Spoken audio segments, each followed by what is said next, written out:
اور اب آج کی اس شعری نشست کی یا شعر نغمے کی اس محفل کی آخری شاعرہ، اور سمجھ لیجئے کہ سینئر ترین ہیں اس وقت یہ جو یہاں موجود شعراء کرام ہیں ان میں، اور نام ہے زیب النساء زیبی. زیب النساء زیبی صاحبہ اپنا تعارف بھی پیش کریں گی، اور آپ کو یہ سن کر اور جان کر خوشی کے ساتھ ساتھ حیرت بھی ہوگی کہ ماشاءاللہ 60 سے زائد مجموعے آ چکے ہیں.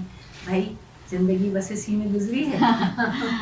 جی ربیہ کا بہت شکریہ، اور دھنک ایف ایم 94 ربیہ کا بہت زیادہ شکریہ. دھنک ایف ایم 94 کی میں آج بہت شکر گزار ہوں، خاص طور پہ افروز رضوی جنہوں نے آج مجھے یہاں پر مدعو کیا ہے. اور ربیہ نے بتا دیا میری کتابوں کے حوالے سے، سارے شعری مجموعے نہیں ہیں ان میں نے جو ہے میری کتب جو ہے جنہوں نے ابھی ذکر کیا اس میں میرے افسانوں کے مجموعے بھی ہیں. ایک میری کلیات آئی ہے 2000 صفحات کی سخن تمام کے نام سے. یہ دنیا ادب کی یہ پہلی کلیات ہے جس میں نے نظم کی 70 اصناف پر شاعری کی ہے. اس سے قبل یہ کام کہیں نہیں ہوا تھا. جی یہ 2000 صفحات کی کتاب ہے، اور نہ صرف اس میں نے نظم کی 70 اصناف پہ شاعری کی ہے بلکہ ان کی ٹیکنکس بھی لکھی ہیں اور ان کو نثر مضامین بھی لکھے ہیں. اور اس کلیات سے تقریباً تمام پی ایچ ڈی اور ایم فل کے طلباء و طالبات یونیورسٹیز کے استفادہ کر رہے ہیں، اور پوری دنیا میں محققین جو اسے استفادہ کر رہے ہیں. اس کے علاوہ اردو ادب میں نے جب یہ 70 اصناف پہ کام کیا تو اللہ تعالیٰ نے مجھ سے ایک کام اور کروایا کہ ایک نئی شعری صنف سوالنے کے نام سے جو ہے وہ میں نے متعارف کروائی، اختراع کی اس کی. تو یہ ایک نیا کام تھا. اور ترونی جو انڈیا کے گلزار صاحب نے ایجاد کی تھی اس پر عالمی سطح پر شاعرات پہ میرا پہلا مجموعہ آیا، اور 1000 ترونیاں میں نے لکھی. اس کے علاوہ تخلص کا نشان جو آج تک بے نام تھا اور ہمارے بزرگ شعراء اسے ڈوئی کہا کرتے تھے، اس سے میں نے ایک ادبی نام مخلص کا دیا ہے. تو یہ تھوڑا سا کام ہے. اس کے بعد کچھ میری کلیات پھر افسانوں کی ہے، ناولٹ کی ہے، اور غزلیات کی کلیات ہے. تحقیق و تنقید کے حوالے سے میری کتاب آ چکی ہے.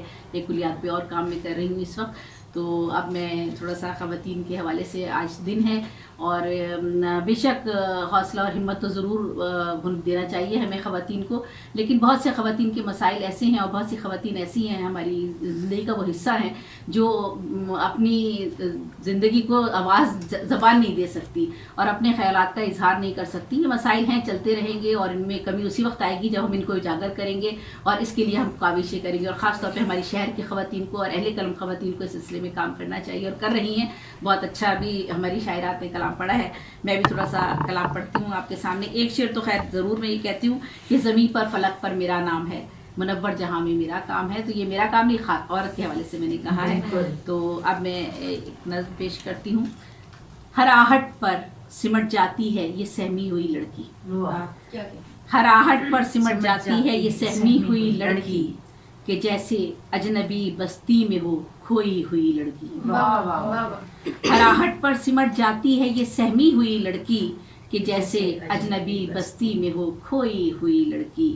کبھی ماں باپ کی پلکوں میں تھی سوئی ہوئی لڑکی، کبھی ماں باپ کی پلکوں میں تھی سوئی ہوئی لڑکی، تقدس کے گلابوں میں تھی یہ لپٹی ہوئی لڑکی. تقدس کے گلابوں میں تھی یہ لپٹی ہوئی لڑکی، سمٹ جاتی ہے یہ معصوم ہلکی سی بھی آہٹ پر، سمٹ جاتی ہے یہ معصوم ہلکی سی بھی آہٹ پر، دلہن کی سیج پر بیٹھی ہوئی گھبرائی ہوئی لڑکی. سرے راہ اس نے چادر میں چھپا رکھا ہے خود کو یوں، سرے راہ اس نے چادر میں چھپا رکھا ہے خود کو یوں، کہ جیسے اپنی آنکھوں سے بھی ہو روٹھی ہوئی لڑکی. لکھا تھا اس کی قسمت میں کسی دن یوں بکھر جانا، لکھا تھا اس کی قسمت میں کسی دن یوں بکھر جانا، کسی سے کچھ نہیں کہتی ہے پتھرائی ہوئی لڑکی. اداسی خود بتا دیتی ہے اس کے زرد چہرے کی، اداسی خود بتا دیتی ہے اس کے زرد چہرے کی، کہ زیبی جیسے اندر سے ہے یہ ٹوٹی ہوئی لڑکی. ہر آہٹ پر سمٹ جاتی ہے یہ سہمی ہوئی لڑکی، کہ جیسے اجنبی بستی میں ہو کھوئی ہوئی لڑکی.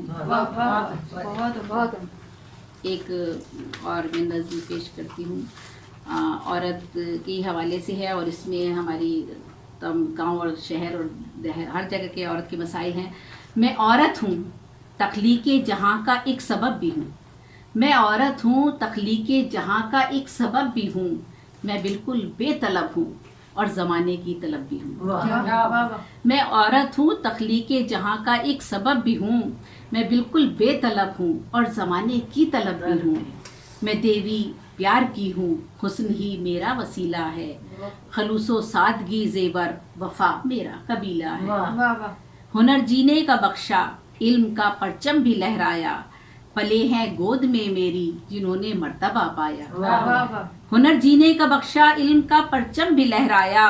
پلے ہیں گود میں میری جنہوں نے مرتبہ پایا. وفاداری محبت ہی فقط میرا حوالہ ہے. وفاداری محبت ہی فقط میرا حوالہ ہے. میری اقدار کا ہمسر فقط کوہ ہمالہ ہے. پڑھا ہے میر و غالب عصمت و منٹو کو بھی میں نے. پڑھا ہے میر و غالب عصمت و منٹو کو بھی میں نے. یہ رنگوں میں بسی ہر داستاں گویا لکھی میں نے. یہاں فرسودہ رسموں پر جلائی بھی گئی ہوں میں. بہت فرسودہ رسموں پر جلائی بھی گئی ہوں میں. قدامت کے طریقوں سے ستائی بھی گئی ہوں میں. اور پھر میں جاتی ہوں تھوڑا سا شارٹ کرتی ہوں اس کو. عدالت کے کھٹیرے میں پے انصاف آئی ہوں مگر آخر میں ہر طرح سے میں مجرم ہی ٹھہری ہوں. انا کی بھیڑ چڑھ کر آگ کے شعلوں میں جلتی ہوں. زمین میں دفن ہو جاتی ہوں اور بے موت مرتی ہوں. کیا کہنے بیاہی جاتی ہوں قرآن سے بھی میں یہاں اب تک. یہ زندہ ہے یہاں پر کاروکاری کا جہاں اب تک. میں انسان ہوں فرشتہ اور ولی میں بھی نہیں کوئی. میں انسان ہوں فرشتہ اور ولی میں بھی نہیں کوئی. خطا کرتی ہوں گنگا کی دھلی میں بھی نہیں کوئی. امور خانگی اور زندگی کا بوجھ اٹھاتی ہوں. ہزاروں ظلم سہتی ہوں مگر میں مسکراتی ہوں. کہ صبر و شکر سے معمور ہے ایثار سے بھی دل. مگر آخر کو تھک جاتا ہے یوں آزار سے بھی دل. نہیں درکار کوئی مرتبہ دولت نہ زر مجھ کو. خدا بندہ میری قربانیوں کا دے اجر مجھ کو. زیب النساء زیبی کے اس کلام کے ساتھ ہی ہماری شعر و نغمے کی نشست اختتام کو پہنچی ہے. اور میں تمام خواتین کا تمام شاعرات کا تہہ دل سے شکریہ ادا کرتی ہوں.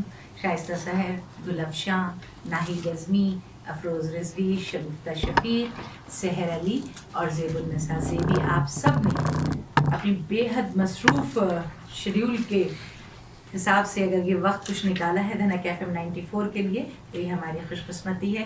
اور ہمیں بہتری کے لیے توازن قائم کرنا ہے. اس عزم کے ساتھ میں یعنی رضیہ اکرم مائکرو فون سے آپ سے اجازت چاہتی ہوں. اور اب ایمن آپ کے ساتھ رہیں گی 2 بجے تک انشاءاللہ.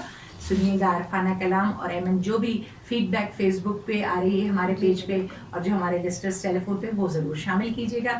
ہماری جانب سے اللہ حافظ پیش کیجیے عرفانہ کلام اور پھر آپ ملیے گا اس بریک کے بعد.